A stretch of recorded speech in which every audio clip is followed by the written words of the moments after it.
To 10-year-old boys, 10 साला लड़कों के लिए छुट्टियों का मौसम साल का सबसे अहम वक्त होता है। इनके लिए सबसे ज्यादा अहमियत खिलौनों की है। इस दिन की तैयारी में शिद्दत है।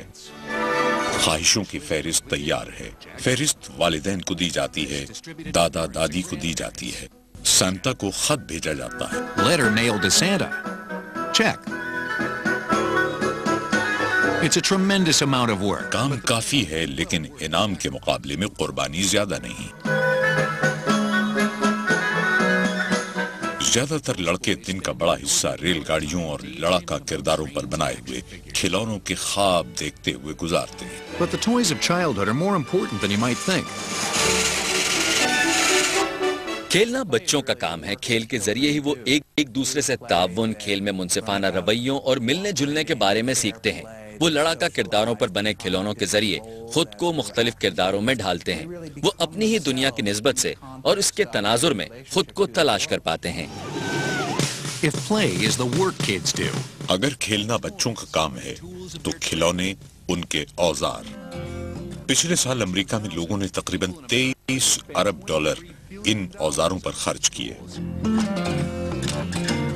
these tools help boys औजार लड़कों को लड़का बनने में मदद करते हैं, अपनी फितरत पर काबू पाने या उसकी हौसला अफजाई में मदद करते हैं। खिलौने एक लड़के के तख्लीकी पहलू के इजहार का तरीका है। उनके जारहाना रवैये को सही राह देने में मदद करते हैं, उनकी दायमी हरकत को बरुए कार लाने और शदीद तजस्सुस को मुतमईन करने में मदद देते हैं। and satisfy his intense curiosity. अगर तफसील से देखें तो खिलौनों के तस्वुर का आगाज गारों के दौर से ही हो चुका था। आप बच्चों को गार में एक आध हड्डी से खेलने की खाका कशी कर सकते हैं। हो सकता है कि वो एक गोल पत्थर हो जो एक इब्तदाई शक्ल थी बेसबॉल की।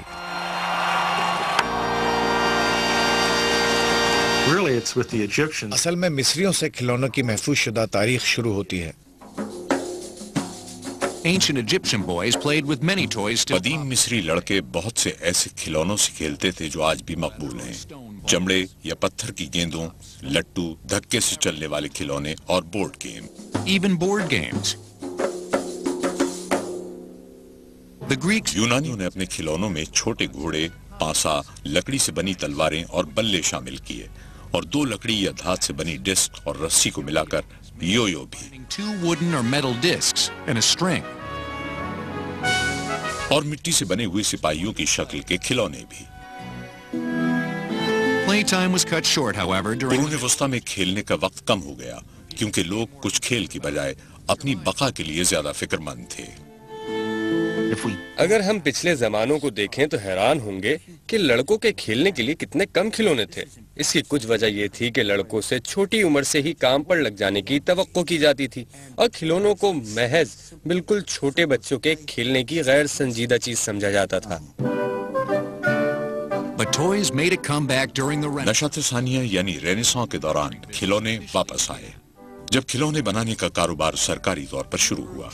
जर्मनी का शहर नोरेम्बर्ग खिलौने बनाने के मराकज में से एक बन गया। जर्मनी के दस्तकारों ने हर तरह के खिलौने बनाए। लकड़ी से तफसील के साथ बने हुए पहियों वाले घोड़े और मिट्टी और कांसी के बने घोड़ों की पीठ पर सवार सिपाही खास तौर पर मकबूल हुए। ये खिलौने पूरे यूरोप में बिकते, लेकिन दस्तकार हाथ से बनाते थे, इसलिए बहुत महंगे होते थे। सिर्फ उमरा ही उन्हें अपने बच्चों के लिए खरीद सकते थे। ज्यादातर बच्चे उन खिलौनों से खेलते जो वो खुद या उनके वालिदैन बनाते। ये बाजार में मिलने वाले खिलौनों से कहीं ज्यादा सादा होते थे। सनती इनकलाब आने और बड़े पैमाने पर पैदावार शुरू होने तक ज्यादातर खिलौने घर पर ही बनते थे।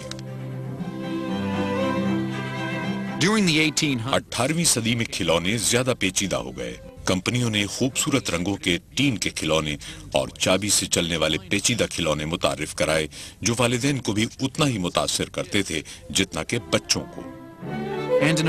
और एक उभरते हुए मुतवस्सित तबके के पास ऐसे खिलौने खरीदने के ज्यादा मौके होते थे।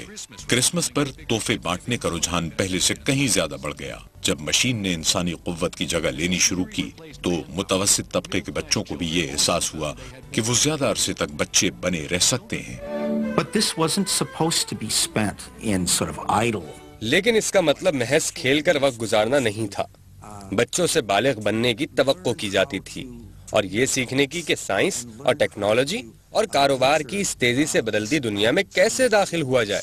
اور اس لیے یہ حیرت کی بات نہیں ہے کہ تعمیراتی کھلونوں کی اہمیت بڑھتی گئی. became increasingly important.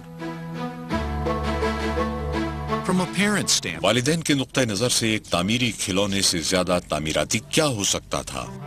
to a boy, ایک لڑکے کے لیے اس کی تخلیقی صلاحیت کو بڑھاتا تھا. probably the شاید 20ویں صدی کے امریکہ میں سب سے زیادہ پسند کیا جانے والا کھلونا ایریکٹر کا سیٹ تھا. مجھے اپنا پہلا ایریکٹر سیٹ یعنی میکینو 1955 میں کرسمس کے تحفے کے طور پر ملا اور مجھ سے صبر نہیں ہو رہا تھا کہ کب میں ڈبہ پھاڑ کر اسے نکالوں اور اپنا پہلا ماڈل بنانا شروع کروں. in 1913, 1913 میں اے سی گلبرٹ جو ایک اولمپیائی پول والٹر تھے اور ییل کے طبی اسکول سے پڑھے ہوئے تھے جادوئی کٹس بنا کر بیچتے and تھے. selling magic kits. He lived in New Haven. وہ نیو ہیون میں رہتے تھے لیکن نیو یارک تک ریل کے کئی سفر کر چکے تھے جہاں وہ ڈپارٹمنٹ اسٹور کو جادو سے متعلق کھلونے بیچتے تھے. اپنے ایک سفر کے دوران ان کو ایک چیز سوجھی. During this process, they were building electrical towers. اس عمل کے دوران برقی ریلوں کے تاروں کے لیے برقی ٹاور تعمیر ہو رہے تھے اور یہ بھی دیکھتے تھے کہ وہ کیسے ان ٹاوروں کی تعمیر کے لیے لوہے کے مخلوط ڈھانچوں کا استعمال کرتے تھے. اور اس رات جب وہ گھر پہنچے تو انہوں نے کارڈ بورڈ کے ٹکڑے کاٹنے شروع کیے اور ان ٹکڑوں سے ماڈلز بنانا شروع کیا اور یہاں سے ایریکٹر سیٹ یا میکینو کا تصور پیدا The ہوا. erector set was born. In 1913, 1913 میں گلبرٹ نے اپنا پہلا ایریکٹر سیٹ متعارف کرایا. with model plans, ماڈل کی تفصیلات مخلوط ڈھانچوں، پرزوں، پلیٹوں، نٹ بولٹ کے ساتھ. nuts and bolts.